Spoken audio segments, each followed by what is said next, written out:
नमस्कार दोस्तों, आज मैं आपको फाल्गुन मास में नित्य नियम से सुनी जाने वाली 5 पवित्र कहानियाँ सुनाने जा रही हूँ, जिसे सुनने से अनन्य फलों की प्राप्ति होती है।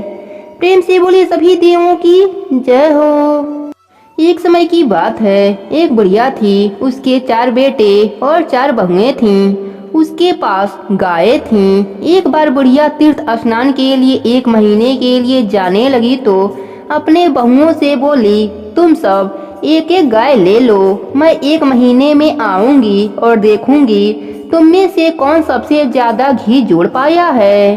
3 बड़ी बहुएं तो बड़ी ही चालाक थीं। छोटी बहू बहुत ही भोली थी, ना तो उसे दूध जमाना आता और ना ही घी निकालना आता था। तीनों जेठानी बोली, अब देखेंगे कि कैसे करेगी। बुढ़िया अपने छोटी बहू से ज्यादा प्यार करती थी, इस कारण सब उससे जलते थे और उसे कुछ भी नहीं बताते। छोटी बहू बहुत ही भोली थी, वह अपना सारा दूध ले जाकर पीपर पथवारी में गिरा देती और वहीं बैठकर औरतों द्वारा कही गई कहानी सुना करती थी। धीरे धीरे महीना पूरा हो गया। तीनों बड़ी बहुओं ने डब्बा भरकर घी जोड़ रखा था। छोटी बहू पीपल के पेड़ के नीचे बैठकर रो रही थी कि अब सास आएगी तो मैं घी कहाँ से दूंगी। पथवारी माता उसके निस्वार्थ भक्ति से प्रसन्न हुई और प्रकट होकर बोली, तू 4 कंकड़ ले जा और जाकर 4 डब्बे में डाल देना। उनका एक एक डब्बा भरेगा तो तेरा 4 डब्बा घी से भर जाएगा। छोटी बहू प्रसन्न होकर 4 कंकड़ लेकर चली आई और 4 डब्बों में डाल दिया। उसके 4 डब्बे भर गए। बुढ़िया आई तो बोली, लाओ अपना अपना घी दिखाओ, किसने कितना जमा किया है, जरा देखूं तो सही। सब बहुत खुश हुई, खुशी से अपने अपने घी के डिब्बे लेकर आईं। तीनों बहुएं अपने मन में सोच रही थी कि छोटी को तो आज बहुत डांट पड़ेगी। तब तक छोटी बहू 4 डिब्बे लेकर आई। तीनों बहुएं बोली, इसने तो कभी दही जमाया ही नहीं, पिरोया ही नहीं, इतना घी कहाँ से लेकर आई, जरूर इसके पति ने बाजार से लाकर दिया होगा। तब छोटी बहू कहने लगी, मुझे तो दही जमाना और पिरोना आता ही नहीं था और ना ही किसी ने बताया, तो मैंने सारा दूध ले जाकर पथवारी माता में सींच देती थी। यह घी मुझे पथवारी माता ने दिया है। सास यह सब सुनकर बहुत खुश हुई और सबने शर्म के मारे अपना सर नीचे कर लिया और छोटी बहू से माफी मांगने लगे। फिर सब मिलकर पथवारी माता को सींचने लगे। पथवारी माता की कृपा से उनका घर अन्य धन पुत्र पौत्र से भर गया।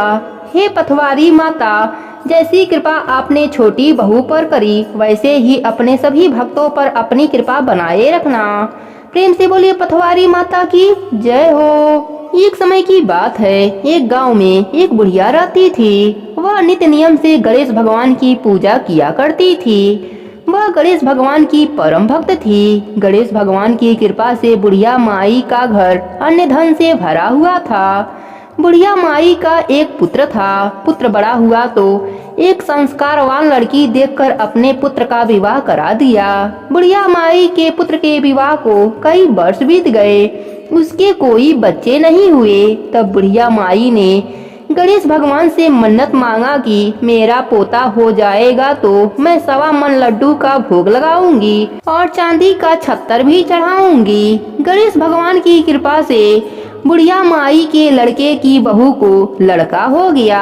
बुढ़िया माई ने गणेश भगवान को 1.25 मन भोग लगाना और छत्तर चढ़ाना भूल गई। इस बात से गणेश भगवान नाराज हो गए। गणेश भगवान बुढ़िया के नाती को अपने सूंड में छिपा लिया।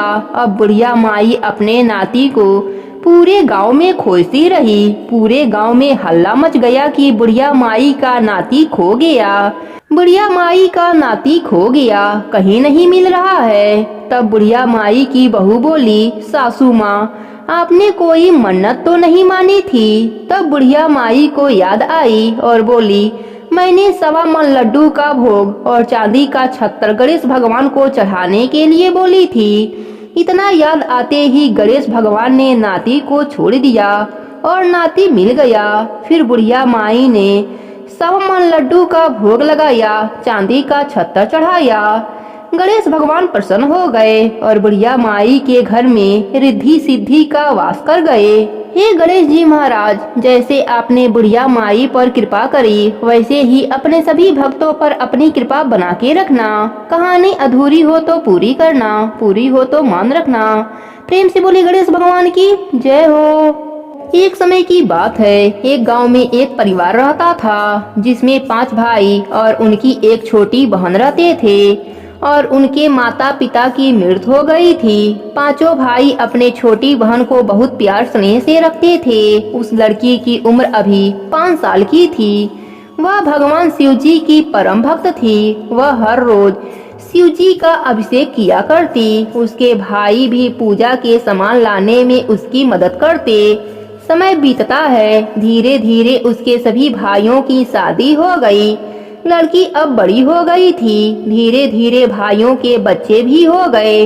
वह लड़की अब विवाह योग्य हो गई। एक दिन की बात है, सभी भाई आपस में बात करने लगे कि अब हमारे परिवार बढ़ गए हैं और बहन का भी विवाह करना है। इतनी कमाई से कुछ नहीं होगा, तो चलो नौकरी करने शहर में चलते हैं।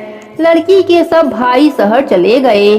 घर में उसकी भाभियां, बच्चे और वह लड़की रह जाती हैं। उस लड़की का पूजा पाठ करना उसके भाभियों को पसंद नहीं आता था। उसकी चारों भाभियां आपस में बात करती। यह सारे दिन पूजा पाठ में बिता देती है, घर का कोई काम नहीं करती। अब इसे कहते हैं पूजा पाठ छोड़कर घर का काम काज कर ले, नहीं तो उसे खाना नहीं दिया जाएगा।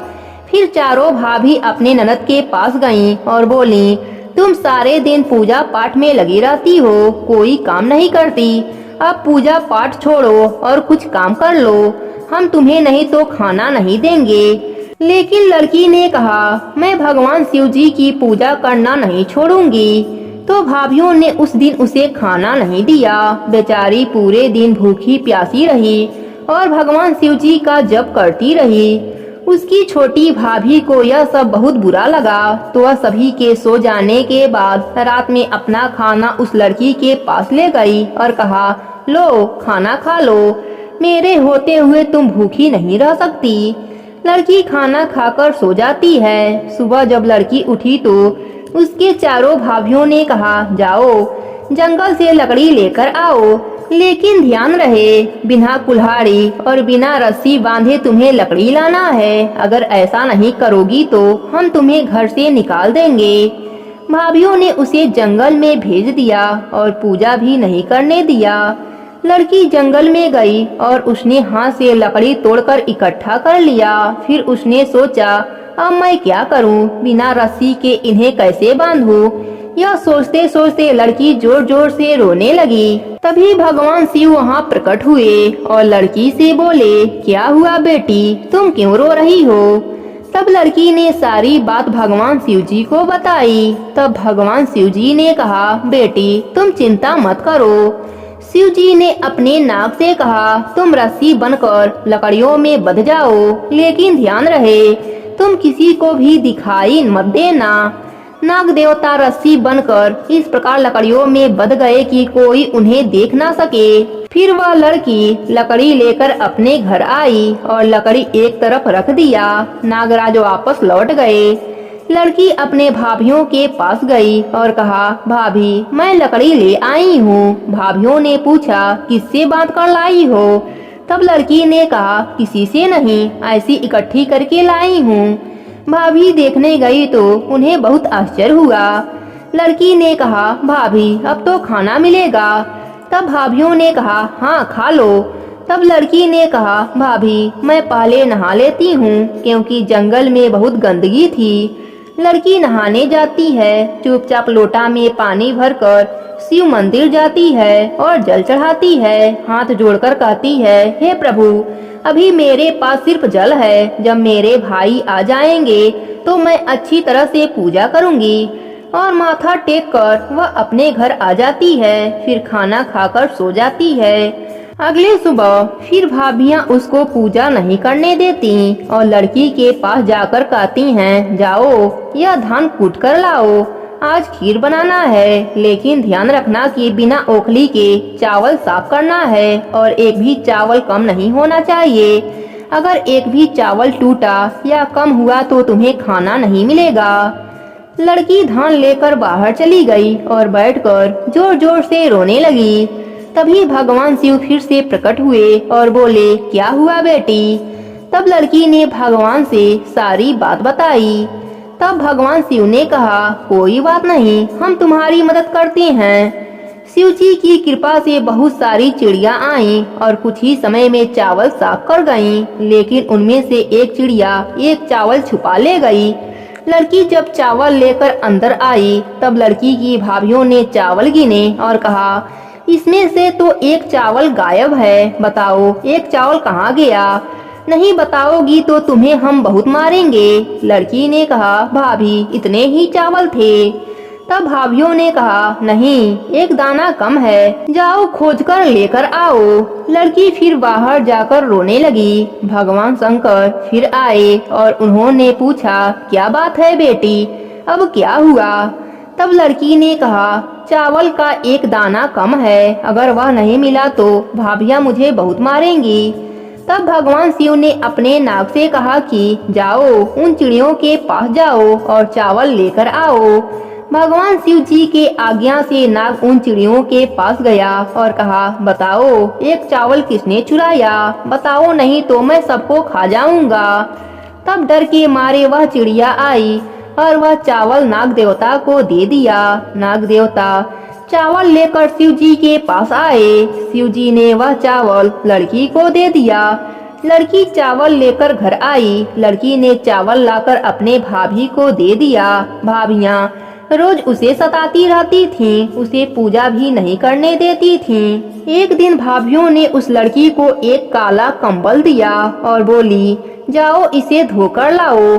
इसे जब तक धोना जब तक यह सफेद न हो जाए। वह लड़की कंबल लेकर कुएं पर गई और वहां बैठकर रोने लगी। तभी उसके भाई उसी रास्ते से आ रहे थे। जब भाइयों ने रोने की आवाज सुनी तब उन्होंने कहा, यह तो हमारी बहन की आवाज है। भाई अपने बहन के पास गए और देखा कि हमारी बहन रो रही है। भाइयों ने पूछा कि बहन तुम क्यों रो रही हो? तब बहन ने सारी बात अपने भाइयों को बताई। उसने कहा, भैया जब से आप लोग शहर गए हैं तब से भाभियाँ मुझे बहुत परेशान करती हैं, खाना भी कभी काल देती हैं। जैसे तैसे मैं दिन काट रही हूँ और आज यह कंबल दिया है और कहा है कि जब तक धोना जब तक यह सफेद न हो जाए। भाइयों को अपने बहन की ऐसी हालत देखकर बहुत दुख हुआ। सभी भाई अपने बहन को बाहर खड़ा कर घर के अंदर गए और अपने बहन को बुलाने लगे। तब चारों भाभियों ने कहा, तुम्हारी बहन मंदिर गई है। वह सारा दिन पूजा पाठ करती रहती है, घर का कोई काम नहीं करती। यह सुनकर भाइयों को बहुत गुस्सा आया। फिर भाई अपने बहन को बुलाता है। बहन को देखकर भाभियाँ बहुत शर्मिंदा होती हैं। भाई अपने पत्नियों को घर से निकल जाने को कहता है। फिर भाभियाँ अपने ननद से क्षमा मांगने लगती हैं। लड़की बोलती है, भाभी क्षमा हमसे नहीं भोलेनाथ से मांगिए।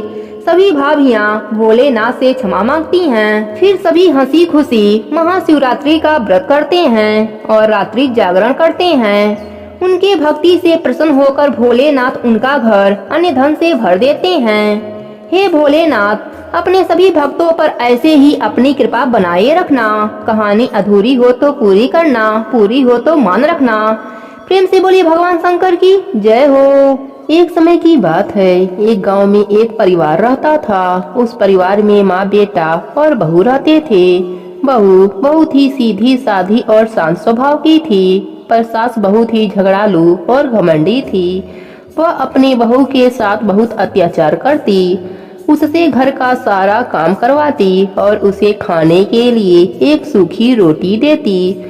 उसके पति को यह सब पता नहीं था। वह सुबह होते ही खेत में चला जाता और बहू सुबह होते ही काम में लग जाती। एक दिन एक पड़ोसन बहू से मिली। बातों ही बातों में तुलसी माता की महिमा बहू को बताया।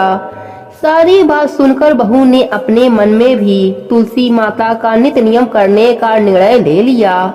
शाम को तुलसी माता की बात अपने सास को बताई। तब वह बोली, कोई जरूरत नहीं है कोई नियम लेने की, घर का काम करो। बहू चुप रह गई। बहू सुबह जल्दी उठकर नदी पर स्नान करने गई। वहीं एक घड़ा में पानी भरा और तुलसी के पौधे को सींचा। वहीं बैठकर तुलसी माता की कहानी सुनी। बहू यही नियम पूरे महीने करने का ले लिया। सास के जागने से पहले बहू घर आ जाती। यही सिलसिला रोज का था। एक दिन सास जल्दी उठ गई। उसने देखा घर में बहू नहीं है। वह समझ गई कि वह जरूर तुलसी सींचने गई है। बहू के वापस आने पर उसने बहू से कुछ भी नहीं कहा। सास सोच रही थी कि बहू का नित्य नियम कैसे छुड़ाया जाए। अगले दिन सास ने उसका मटका बदल दिया। पक्के मटके की जगह कच्ची मिट्टी का मटका रख दिया। सुबह अंधेरे में बहू कच्ची मिट्टी का मटका लेकर नदी पर गई। बहू ने स्नान किया। फिर उसने मटके में जल भरने के लिए जैसे ही मटका नदी में डुबोया, मटका गल गया और सारी मिट्टी बह गई। बहू यह देखकर रोने लगी। वह तुलसी माता के पास आकर रोने लगी और रोते रोते बोली, हे तुलसी माता, आज मेरे नियम टूट गए, मुझे क्षमा कर दीजिएगा। तभी तुलसी माता प्रकट होकर बोली, तुमने आज जल के स्थान पर अपने आंसुओं से मुझे सींचा है, तुम्हारा नेम पूरा हो गया। तब बहू ने कहा, माता, मैं कल कैसे जल लेकर आऊंगी? यदि मेरी सास को पता चला कि मैंने मटका नदी में बहा दिया तो वह बहुत गुस्सा होंगी। तब तुलसी माता ने उसे एक सोने का मटका दिया। सास के पूछने पर उसने सारी बात बताई। सास बहुत खुश हुई। उसने अपने बहू से कहा, सोने के मटके में यदि जल लेकर जाओगी तो गांव वाले इसे छीन लेंगे। तुम कल फिर जाकर तुलसी माता से रोकर दूसरा मटका मांग लेना। बहू बहुत ही सीधी थी। वह अगले दिन तुलसी माता के पास जाकर फिर रोने लगी। तुलसी माता के पूछने पर उसने सारी बात बताई। तब तुलसी माता ने उसे एक चांदी का मटका दिया। बहू चांदी का मटका लेकर घर आ गई, लेकिन उसकी सास ने वह भी रख लिया और अपने बहू से फिर अगले दिन रोने को कहा। बहू सास के डर से फिर तुलसी माता के पास बैठकर रोने लगी। तुलसी माता आकर पूछा, क्यों रो रही हो? बहू ने सारी बात बताई। तुलसी माता ने कहा, तेरी सास की लालच कभी खत्म नहीं होगी, तू आज मिट्टी का मटका ले जा। यह कहकर तुलसी माता उसे मिट्टी का मटका दे दिया। बहू जब घर आई तो उसकी सास बहुत गुस्सा हुई। उसने कहा, तेरे तुलसी के पास बस इतना ही धन है, जिसके पास कुछ भी नहीं है उसे जल से सींचने से क्या लाभ? लेकिन बहू ने सास की बात नहीं मानी और पूरे महीने सास से चुपके नदी पर स्नान करती और तुलसी माता को सींचती रही। महीना समाप्त होने पर एक दिन छुपाए हुए दोनों घड़ों को सास ने देखा तो वह कच्चे मिट्टी के बन गए थे। यह देखकर सास बहू को बुरा भला कहने लगी। तभी तुलसी माता वहां प्रकट हो गई। उन्होंने कहा, तुमने लालच और घमंड में बहुत पाप किए हैं, इसलिए तुम्हारे छूने से यह मटके मिट्टी के बन गए। जैसा बोओगी वही फल काटोगी। सास की आंखें खुल गई। वह बहू से और तुलसी माता से माफी मांगने लगी। तुलसी माता ने क्षमा कर दिया और खुश रहने का आशीर्वाद दिया। वह तीनों घड़े सोने के हो गए। अब सास बहू मिलकर हर रोज तुलसी माता का नित्य नियम करने लगे। तुलसी माता की कृपा से उनके घर में अन्य धन का भंडार भर गया। हे तुलसी माता, अपने सभी भक्तों पर अपनी कृपा बनाए रखना। कहानी अधूरी हो तो पूरी करना, पूरी हो तो मान रखना। प्रेम से बोले तुलसी माता की जय हो। एक समय की बात है, एक गांव में देवरानी और जेठानी रहती थीं। जेठानी के पास बहुत सा धन था, लेकिन वह स्वभाव से बड़ा कंजूस और घमंडी थी। देवरानी के घर में धन कम था, लेकिन वह सरल स्वभाव की थी, सबका मदद करती रहती थी। साथ ही धार्मिक कार्य और लोगों की मदद करने में अपना समय व्यतीत करती थी। देवरानी हर रोज सुबह स्नान करने के बाद तुलसी पीपल सींचती, भगवान के मंदिर में जाकर पूजा करती और वहीं बैठकर धर्मराज जी के नित्य नियम की कहानी सुना करती थी। यह सब देखकर जेठानी हंसती और कहती, यह तो पूरा दिन फालतू कामों में अपना समय खत्म कर देती है। ऐसे ही दिन बीतते गए और दोनों देवरानी जेठानी बूढ़ी हो गईं। एक दिन दोनों की मृत्यु हो गई। देवरानी को लेने के लिए धर्मराज जी ने अपना विमान भेजा और जेठानी को दूत मारते हुए ले जाने लगे। रास्ते में जेठानी ने कहा कि मुझे भूख लगी है। तब दूत बोले कि यदि तुमने अपने संपूर्ण जीवन में किसी को खाना खिलाया होगा तभी हम तुम्हें खाना देंगे, अन्यथा नहीं देंगे। थोड़ी देर बाद उसने फिर से कहा कि मुझे प्यास लगी है। तब दूत बोले कि यदि तुमने अपने संपूर्ण जीवन में किसी प्यासे को पानी पिलाया होगा तभी हम तुम्हें पानी देंगे, अन्यथा नहीं देंगे। इस प्रकार उसे पानी भी नहीं मिला। आगे रास्ते में उसे कांटे चुभने लगे और तेज गर्मी पड़ने लगी, लेकिन दूत उसे घसीटते हुए ले जा रहे थे। अब जेठानी बड़ा पछता रही थी कि मेरे पास सब कुछ होते हुए भी दान धर्म नहीं किया। बड़ी कठिनाइयों के बाद वह धर्म नगरी पहुंची। वहां जाकर उसने देखा कि देवरानी सोने के सिंहासन पर बैठी है और उसके पास तरह तरह के व्यंजन फल रखे हैं और दास दासियां चवर डुला रहे हैं। अपने देवरानी का ठाट देखकर जेठानी मन ही मन बड़ा पछता रही थी। वह हाथ जोड़कर धर्मराज जी के आगे बोली, प्रभु मुझे सवा पहर का समय दे दीजिए, मैं वापस आकर अपना दंड भोग लूंगी। जेठानी के बार बार आग्रह करने पर धर्मराज जी बोले, ठीक है। जेठानी के शरीर में वापस प्राण डाल दिए गए और वह धरती पर आते ही अपने पंडितों को बुलाकर धर्मराज जी की कहानी सुनी और सब तरह के दान धर्म करी और उद्यापन करी। इतने में समय पूरा हो गया। अब की बार जेठानी को लेने के लिए स्वर्गलोक का विमान आया। सवा पहर के दान धर्म और धर्मराज जी की कहानी सुनने से जेठानी को भी स्वर्गलोक की प्राप्ति हुई। हे धर्मराज जी, जैसे आपने देवरानी और जेठानी पर कृपा करी वैसे ही आपके नित्य नियम निभाने वाले सभी भक्तों पर अपनी कृपा बनाए रखना। कहानी अधूरी हो तो पूरी करना, पूरी हो तो मान रखना। प्रेम से बोली धर्मराज जी की जय हो।